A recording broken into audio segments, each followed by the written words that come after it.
É uma alegria nós estudarmos mais um tema acerca da obra do Espírito Santo e a sua manifestação de uma maneira tão especial na Igreja de Deus nos últimos dias. E para iniciar o nosso estudo, vamos abrir a Palavra de Deus e vamos analisar a parábola das 10 virgens, no livro de Mateus, no capítulo 25. Estudemos juntos. Então o reino dos céus será semelhante a 10 virgens, que, tomando as suas lâmpadas, saíram a encontrar-se com o noivo. 5 dentre elas eram nécias, e 5 prudentes. As nécias, ao tomarem as suas lâmpadas, não levaram azeite consigo. No entanto, as prudentes, além das lâmpadas, levaram azeite nas vasilhas. E tardando o noivo, foram todas tomadas de sono e adormeceram. Mas à meia-noite ouviu-se um grito: eis o noivo, saí ao seu encontro. Então se levantaram todas aquelas virgens e prepararam as suas lâmpadas. E as nécias disseram às prudentes: dai-nos do vosso azeite, porque as nossas lâmpadas estão se apagando. Mas as prudentes responderam: não, para que não nos falte a nós e às vós outras. Ide antes aos que o vendem e comprai-o. E, saindo elas para comprar, chegou o noivo, e as que estavam apercebidas entraram com ele para as bodas, e fechou-se a porta. Mais tarde, chegaram as virgens nécias, clamando: Senhor, Senhor, abre-nos a porta. Mas ele respondeu: em verdade vos digo que não vos conheço. Vigiai, pois, porque não sabeis o dia e nem a hora. É uma parábola bastante conhecida da igreja. Certamente é uma parábola diferente de todas as outras parábolas. Por quê? É a única parábola que tem o verbo será. Todas as parábolas, Jesus vai comparar o reino de Deus como algo no presente. Algo que ele compara dizendo o seguinte: o reino dos céus é semelhante. E aqui ele vai dizer: será semelhante. Quando Jesus coloca no futuro o verbo, ele está dizendo que é uma parábola para os últimos dias. E nós podemos fazer uma conexão com essa parábola com a igreja de Deus. É a igreja que espera o retorno da vinda de Jesus. É a igreja do advento. É a igreja que guarda os mandamentos de Deus. É a igreja da profecia bíblica. É, portanto, uma comparação com o último período da igreja de Deus, com o período de Laodiceia. E aqui nós podemos ver alguns ensinamentos maravilhosos. Mas antes, seria bom nós analisarmos um pouquinho o que nós conseguimos ver na parábola em termos de acontecimento que Jesus quer que nós estejamos entendendo no relato simbólico das parábolas. O que é colocado para nós na parábola é um modelo de um casamento oriental. A noiva esperando o noivo em casa, as moças que moram em volta da casa da noiva, que são chamadas de virgens, que não casaram ainda, elas vão esperar o noivo. E quando o noivo chegar, junto com a noiva, vão fazer um cortejo nupcial em direção agora à casa do futuro casal, e ali haverá uma festividade, segundo os costumes da época. O que Jesus quer nos ensinar aqui? Jesus vai nos colocar aqui que a sua igreja, ela tem 2 grupos. Um grupo é chamado de virgens prudentes, ou, como algumas traduções, virgens sábias, e um outro grupo é chamado de virgens nécias. Algumas traduções dizem imprudentes, loucas ou insensatas. Vejam que todas elas possuem a lâmpada. A lâmpada, certamente aqui, segundo o costume da época, era um artefato simples, onde se colocava o azeite, um pavio de tecido e ali ateava o fogo, fazendo com que pudesse iluminar o cortejo nupcial. Uma outra coisa que nós conseguimos ver aqui, diz que todas elas são virgens. Se todas elas são virgens, são puras. Isto vai representar a pureza doutrinária da igreja. Deus não tem nenhuma intenção nesses últimos dias de fazer nenhum arranjo nas suas doutrinas. A igreja de Deus, ela tem doutrinas que são puras.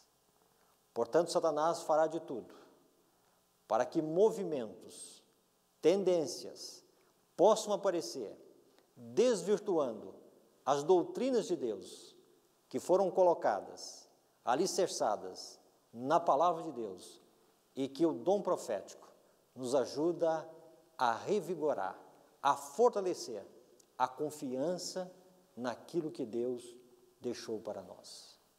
O que faz a diferença entre as virgens? Todas possuem as lâmpadas.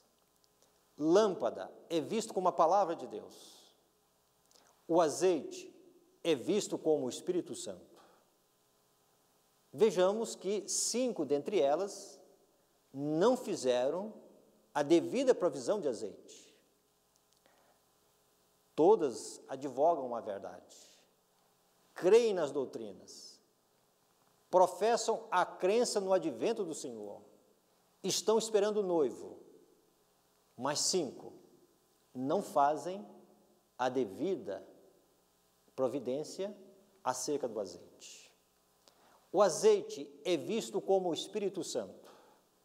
E agora nós podemos comparar as duas coisas, lâmpada e azeite. Lâmpada sem o azeite é o conhecimento teórico. E o conhecimento teórico, a crença na verdade, a profissão de fé, a aceitação das doutrinas, se o poder de Deus, se a graça de Deus, se o Espírito Santo não entra acompanhando a palavra de Deus, o coração não pode ser mudado, as faculdades da alma não podem ser avivadas e a santificação do ser não acontece. É nesse sentido que Jesus ele vai colocar aqui a importância do azeite. Uma outra coisa que nós conseguimos ver aqui dentro da parábola das 10 virgens. Vejamos o seguinte, nós podemos ver aqui que o azeite, o poder do Espírito Santo, ele precisa ser introduzido na alma. E uma vez que ele é introduzido no coração, ele vem como um poder restaurador, um poder santificador, ele vem como a manifestação da presença de Deus na alma. E quando Deus entra no coração, algo maravilhoso vai acontecer. O caráter vai ser mudado, haverá uma mudança no ser, haverá um processo de santificação e o poder do Espírito Santo vai cada dia, a cada momento, permear todo o ser para que possamos ser modelados e restaurados segundo a imagem de Cristo. É importante nós termos aqui 4 definições acerca do que é o batismo do Espírito Santo, para que nós possamos entender aquilo que está ocorrendo no relato da parábola e fazermos algumas aplicações para nós sobre a obra do Espírito Santo. Como o Espírito Santo, ele relaciona em nossa vida e naquilo que nós chamamos o batismo do Espírito Santo, o que nós devemos entender nesses 4 pontos que nós queremos destacar. Vejamos o primeiro. Nós olhamos, em primeiro lugar, o batismo como sendo a obra que acontece no coração, como a evidência de que Cristo, ele está operando, a sua justiça está produzindo efeito sobre a vida humana. O texto que nós queremos abrir a palavra de Deus inicial aqui, para nós entendermos, é João capítulo 1 e o verso 33. aquele sobre quem vires descer e pousar o Espírito, esse é o que batiza com o Espírito Santo. Jesus é visto como aquele que batiza com o Espírito Santo. Para todo o coração que aceita Cristo, para todo o coração que verdadeiramente experimenta o dom da justiça de Cristo, Cristo se apresenta como aquele que perdoa os nossos pecados. O sangue de Cristo tem o poder para nos redimir e nos perdoar de toda a nossa iniquidade. Mas o perdão de Deus, a aceitação de Deus, não é somente sentenciar a nossa absolvição. Deus quer fazer algo a mais. Cristo não é somente o Cordeiro de Deus, que tira o pecado do mundo, que tira a nossa iniquidade, mas se Ele tira, algo é removido, fica um vácuo na alma, e esse vácuo na alma, Deus quer encher com o Espírito Santo. Se alguém está em Cristo, de Cristo procede virtude. Há perdão do pecado, a aceitação, e o Espírito Santo, ele vem para remover o vazio que o pecado deixou e presenciar ali a santidade de Deus.